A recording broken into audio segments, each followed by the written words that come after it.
Orcs Must Die is an action strategy game, and we also take some really cool tower defense game elements into it as well. So you've got enemies trying to get from one side of the world to another side of the world, and your job is to take a bunch of traps and some spells and do everything you can to stop them. So spike traps, flip traps, which throws them off in the world, grinders that turns them into meat. So it's a lot of different tools for you to use to stop them.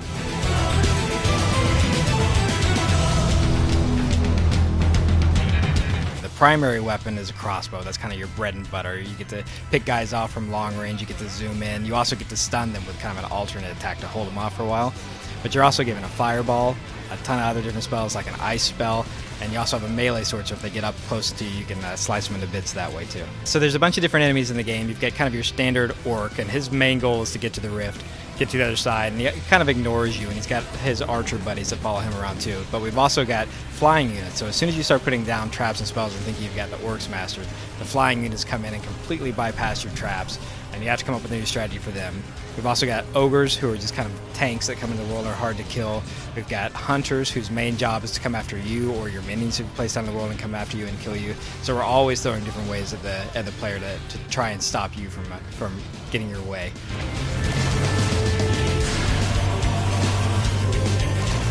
There are 24 different levels in the game, and they all have different kind of world layouts to them. And what's cool about it is you're always having to think about your strategy based on the way the world is laid out. So some have low ceilings, so you may want to use more ceiling traps, or some are perfect for the flying units, so you have to think about how you want to stop the flyers in the world. But also the worlds have different things that you can do within them. So like some levels have chandeliers you can shoot down, and those will drop down on top of the enemy. Some levels have rolling logs that you can shoot. So the environment is really set up for you to stop the orcs. Every time you finish a level, you're given a new trap or reward. Those traps cost what we call coin.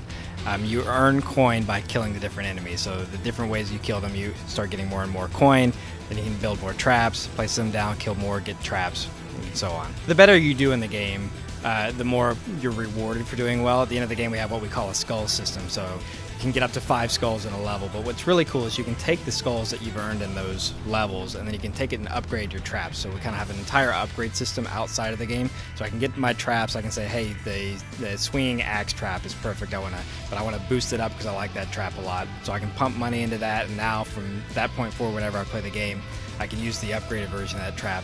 What's cool is you start unlocking other levels in the game, like the Nightmare mode. You can carry that over and use it in there and help take out the orcs that way.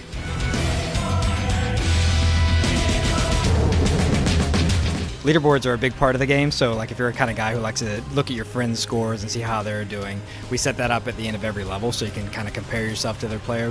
But how well you do with combos and how quickly you finish the levels and how creative you are with your traps plays a big role into how you get into the leaderboards. So there's a lot of depth in there. You can go back and play other levels and challenge your friends using traps you've earned from deeper levels back in early levels and kind of build up, build up, build up. So it's really a ton of replayability around that.